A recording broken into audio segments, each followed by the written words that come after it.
We've got another 50-year gentleman, Mike Greci, 50 years. Started in 1975, and he's still going strong, and he's still in the game. So I want to tell you how it all started with me and Mike. Mike and his crew built a car. They talk about starting at the ground floor. Well, Mike didn't start on the ground floor. He started on the dirt floor because that's all they had down at the barn they worked out of. A dirt floor was Mike, a bunch of kids in the crew. I say they were kids. They were just barely 21. I was an old man by then already. Anyways, I had an opportunity to drive for Mike and his gang. To be honest with you, I was a little reluctant. Here's a kid, 21. We're not starting in. He's not starting out in the lower levels. He's starting right off in modifieds. And where's he running?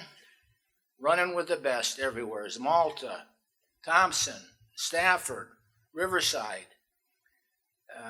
Even went to Poconos. Raced one time at Dover Downs. Modifieds were down there. Martinsville, Virginia, our favorite trip, going to Martinsville. What a blast. So I had the opportunity to drive, and I was reluctant. What are they going to do? So he was running with a fellow, only a part-timer for him was Sonny O'Sullivan. They were running up at Malta this Friday night. Now, Malta Speedway was the heyday of racing in the mid-'70s. Stafford was running head-to-head with Riverside Park. So that left all the New England drivers a chance to go to Malta. So you had the best of New England in Malta, the best of New York at Malta. Heavy-duty hitters there. So I'm going to go up and I'm going to scope out Mike Greci's 01 and see what we've got. To my surprise, the 01 was right in the heat of the battle. It wasn't in the back, it wasn't running up front, but it was running strong and running good. It didn't take me long to figure I want to be in that car. So next week I hooked up with Mike and the gang, and I proceeded to drive for Mike for the next 8 years. Now, those first years were a bit of a struggle. They didn't have money. They didn't have the best of engines. But I'll tell you, the cars always ran good. They were competitive. But we had our ups and downs getting going and finishing races and what have you. But what I remember most about those times was the good times. So much good times with Mike and his fellas. Great times. I'll tell you about a few of those good times. Martinsville, Virginia. Always a fun trip. They used to run a big race in the spring, and they ran another big race in the fall, both modifieds. And everybody was there. I don't care if you had a modified New York, New Jersey, New England, the Southern crews, they were all there. Now, believe me, it was a challenge for Mike and his gang to even get there. They didn't have much of a haul rig. They had a pickup truck, two-wheel trailer, and they used to drive. How we got to the track sometimes, I don't know, but we made it. Anyways, Martinsville, Virginia. All the guys, Mike had a crew of guys that worked on the car, and he had a lot of good friends. All good guys, hard-working guys. They all want to go to Martinsville. Mike, you got a room? Yeah, I've got a room. Okay, we'll be there. This first year we went down there, guess how many guys in the room? 10. I thought you had a room, Mike. I did. I had one room. There we were, 10 of us in the room. What a great time. That day we stayed right across the street from Martinsville. They're at Martinsville this weekend racing. You look at Martinsville. It doesn't look anything like what it did back in the day when we were first going there. It's altogether different. But I remember staying there. We had Billy Carrazzo's crew was there in that same hotel, right across the street from the track. Mike used to have a competition who could have more fun, Carrazzo's crew or No Style Racing. I don't know who won, but they had good times. Anyways, a couple of the quick stories on good times. We used to race Star Speedway in the summer, All-Star League, Wednesday nights. Wednesday night in the summer, Epping, New Hampshire. What's down the road? Hampton Beach. Well, let's take the day off and we'll go to Hampton Beach and then go racing at night. So I get up there, I left work, got up there, met the guys. They had the wickedest sunburn that you could imagine. They crowded around that car, but they were sunburned. The last fun story I'll tell you, and this is a blast. This was a good fun story. We go to Oswego, New York, and that was a fall race. Budweiser, I forget if it was a 150 or 200, but it was a big race. Paid to win, I think it was a cash award to win. Second place paid a 6-pack of Budweiser. We ran 64 laps in second, collected 64 6-packs, which equaled 16 cases of Budweiser. Finished third in the race. So not a bad night, but it wasn't second. Anyways, Mike had more help that next week on that car than he could imagine. They were helping with the car. They were helping with the Budweiser. They were having a good time. But those are good times. And, as my career, I want to get into our very successful period, and that happened to be the early 80s. Mike was a real good guy in networking, dealing with sponsors, dealing with part manufacturers. He just, and his crew. He had a dedicated crew. Most of them are here today, and many of them were with him from day one. Great bunch of guys, and most of them are here today.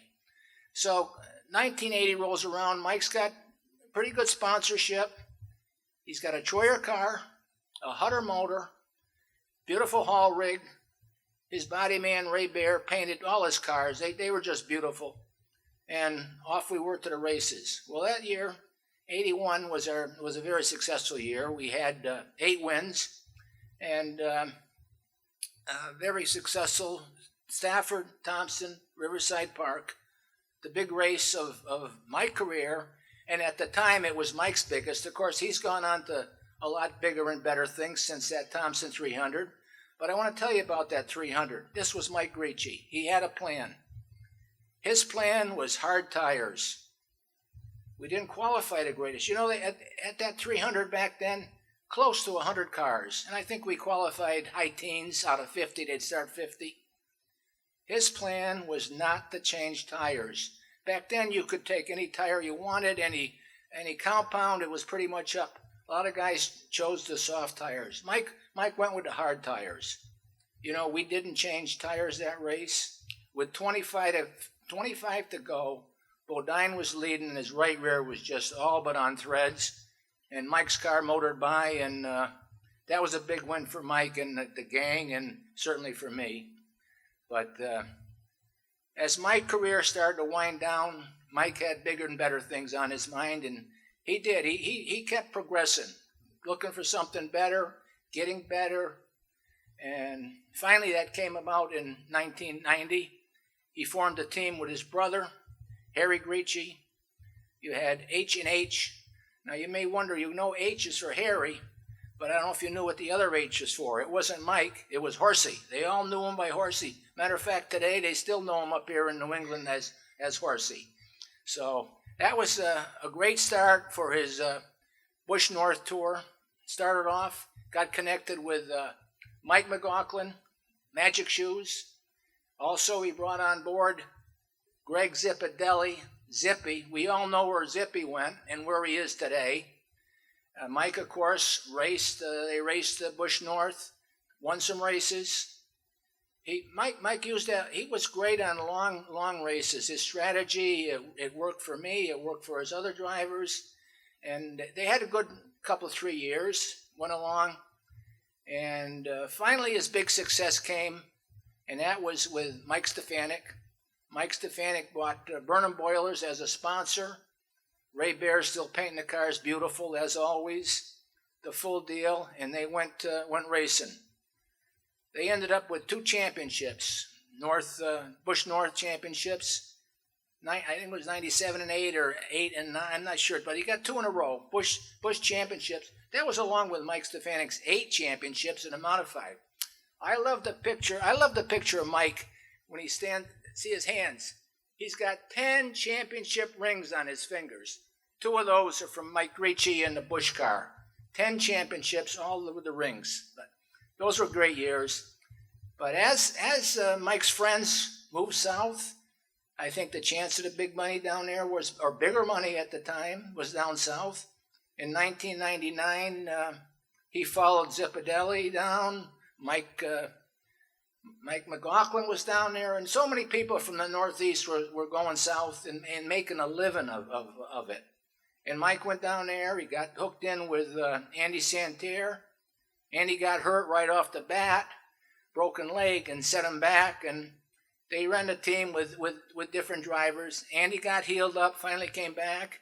Andy won Mike's first Grand National race at Pikes Peak, and went from there. Mike was, what Mike was key about was putting a team together. These younger drivers, he had so many younger drivers that he brought along through the development deals. Earnhardt had a development deal. Michael Waltrip had a development deal. And Mike was there, crew chiefing and working the development. And just every year was getting better for Mike. And finally, Mike got a managerial job with Hattori, the truck people, the number 16 truck, was able to grab a championship with Brett Moffitt. And, he was on his way.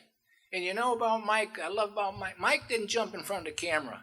I followed Mike's career, and I try to look for a picture of him in Victory Lane. Mike was a behind-the-scenes guy, making it happen, making sure things were right. And that's how Mike was. From the truck team, he got hired over at Spirey, general manager. Up and growing cup team, truck team. They seem to be well on their way of being a successful team. They are successful. It's tough. It's tough going against Gibbs, Hendricks, Stewart, who the heavy hitters. Well, they're making inroads. They had 3 cars in the top 10 at Watkins Glen. They just set. I don't know if you people follow on the site something, and I was surprised to see they just turned the fastest pit stop in the history of NASCAR. I got to assume it was a 4-tire change to get recorded as a record. 4-tire change with fuel, fastest stop ever. That was Spirey. That was the company Mike is general manager of. So Mike has made it from the dirt floor, I would say, to the top floor, and he's still going strong. And I'm proud to say I'm a friend of Mike's, and proud to say that he certainly made my career. He brought my career to a head. And let's welcome Mike to the Hall of Fame. All right, they turned the clocks back, so I'll try and get you out of here before it turns dark. Thank you, Ray. Thank you to all the Hall of Fame committee people in April. Congratulations to all the other inductees. I'm very humbled by being up here when there's so many other people that deserve this spot. I would say the biggest thing that I can admit to is being able to associate myself with good people. That's entirely what this sport is. There's no one person, driver, crew member, or anybody by themselves does this. So the people that I surrounded myself with is the reason I'm here. I believe if someone needs to be in the Hall of Fame, it would be my wife. All right. For 50 years we've been married, and for 50 years she's been putting up with me, going to the races, taking care of our kids, doing all the things that we sacrificed for in my career. I want to tell you thank you, and I love you.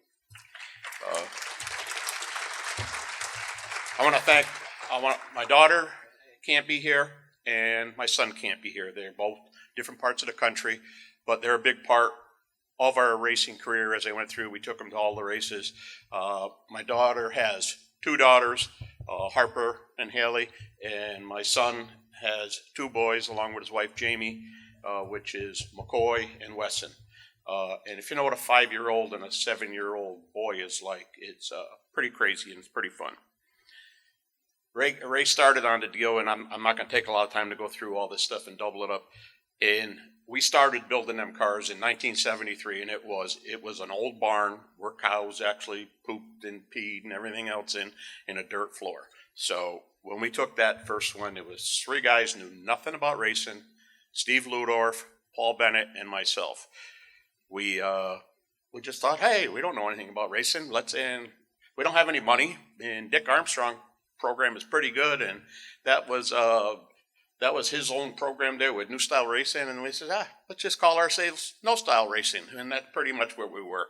The one story I would like to share, when Ray won the Thompson 300 there, which is correct, we did go to the harder tire, which was a choice we didn't talk about a lot. We just said, well, that's what we're going to do.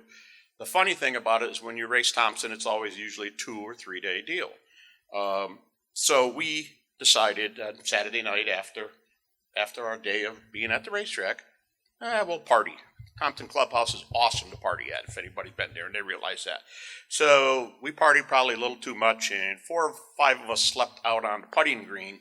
And when we woke up in the morning, we're in a bad spot right now. So we said, boy, we need a shower. We slept on the putting green. I guess we can use the clubhouse showers. So we went in there and we used, and I wish Bones was here because he was one of the culprits with me, and with some of our guys. We went in and showered and got all showered, and there's no towels. You ever seen them little brown paper towel dispensers? You pull one at a time down. Well, here's 5 guys in there. Don Honig comes in. What the hell is going on in here? Well, Don, we did sleep out on the putting green. We figured we were entitled to the showers, and he wasn't very happy with that. We go on to win the race, and Don Honig's got to present the trophy to us and the money. Now he's really angry. So, and back in the day, which was really, and I know what we race against right now, dollars and cents wise, I'd go to the back window at the Thompson Clubhouse, and they'd pay you in cash to win that race. And I know what you guys go through now, and all $12,000 in cash given to you in the back window. You guys don't get the race for that. I don't understand how this has all come about the way it is, but it is. My brother did start H&H Motorsports, and that is my nickname, Horsey. I have a big head, so if you can notice that. So I've had so many great drivers, and that's what it's about, drivers and people and crew members. When we went with Mike McLaughlin, when we went to New Hampshire, he was the first combination driver to win the modified race and the Busch North race in the same day. That was Coors Extra Gold. To have a major sponsor like that and to win a race like that is phenomenal. That sponsorship was brought to me by Ralph Stapello and Mike Kaminsky from AMG, who I'm forever indebted to. They couldn't be here because of illnesses, and that's the same situation with my brother Harry and his wife Shelley. Because of illnesses, they're not here. Otherwise, it'll have been here. In 1995, I was able to keep H&H Motorsports going and get Mike Stefanik to drive for us, who is, as you know, probably one of the best drivers we've ever been associated with. Mike McLaughlin did an excellent job. Mike Stefanik was always at the shop, stayed overnight at the house, did all the things he was supposed to. Not only was he an excellent race car driver and everything else that he did, he was also a tremendous friend, and we truly miss him. In 1999, I was able to get a second chance with Andy Santerre because I really goofed the first one up, okay? And that was all on me. I was able to get down there. Andy called me, come on down, help me get this thing going, and we did. He gets hurt the first race we go to. I go back down to finish the deal. He gets healed up. We go to Pikes Peak. We win the Busch race, which is it's really hard to do. What we do, we all take for granted a little bit. But to win a Busch race, to win a pro stock race, a street stock race, you have to be the best in your area. And I felt that putting good people around me was always the way to work. In 2002, I was able to go to work for the Truex family with Sea-Watch with Martin Jr. We won up here. We raced, I don't know how many different times they've changed the name, but I still believe it was the Busch North. We won a lot of poles. We won a lot of races, and Martin was able to move down south in 2003, and Kevin Bono Mannion, who works for DEI, invited me down.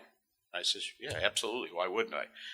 In 2005 and 2004, we won the championships both years with Martin. 2009, I went to MWR with Ryan Truex, all right, win 2 more championships, 2009, 2010. That was also the Busch North or K&N. I don't know. It's changed so many times in so many years. We all have trouble. 2013, I went to work for Turner Scott Motorsports to run their K&N program. We ran 5 race teams out of that shop the one year. We were fortunate enough to win 4 championships in a row with some tremendous drivers and great crew. 2018, I went to Shiggy Hattori Racing with Brett Moffitt, able to win in the championship back then. To this date, I am still involved with Spire Motorsports, which was part of TSM, running the truck program with Jeff Dickerson and TJ Pusher.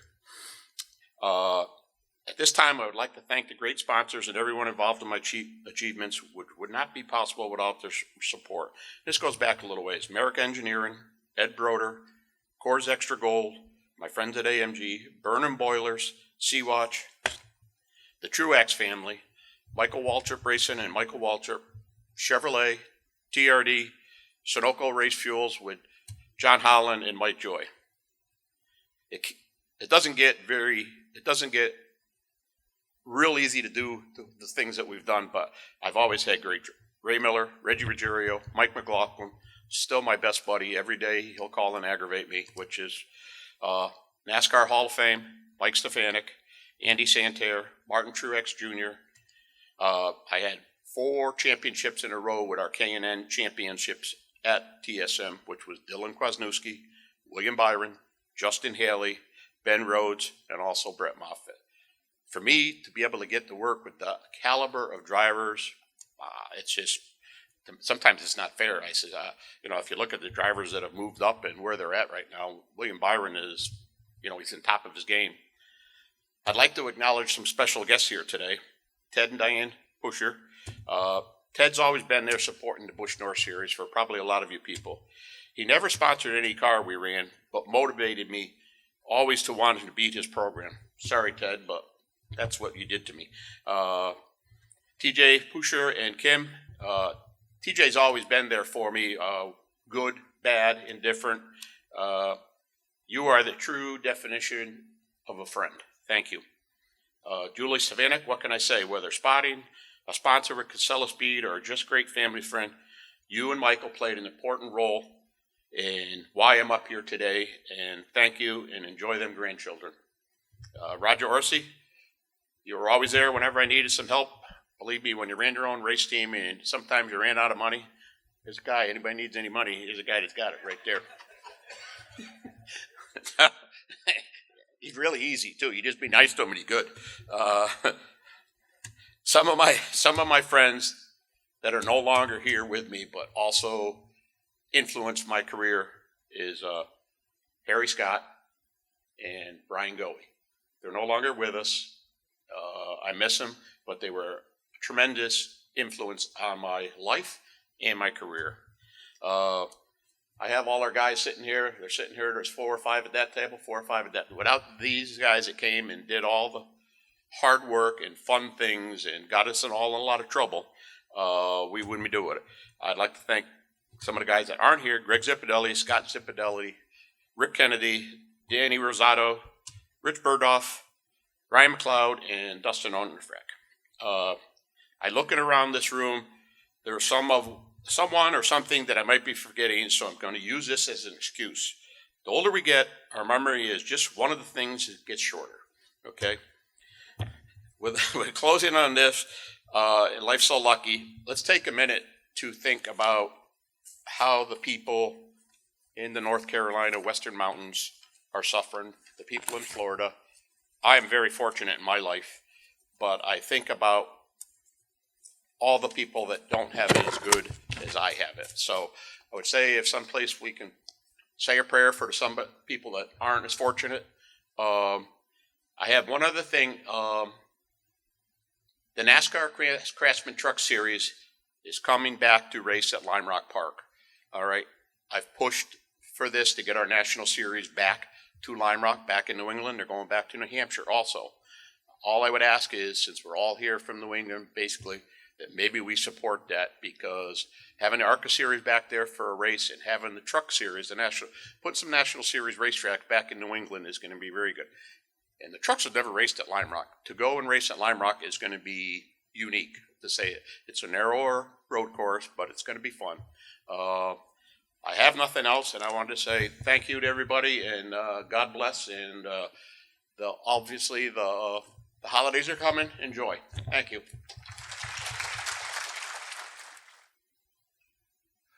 To induct our next inductee, I'm going to bring to the podium, as I announce him when he comes to work at the New London Waterford Speed Bowl, as the voice of the Northeast Midget Association, the man who knows everything midgets, and a Hall of Famer. I get to work with him at Thompson Speedway. Please welcome Mr. Pete Falcone.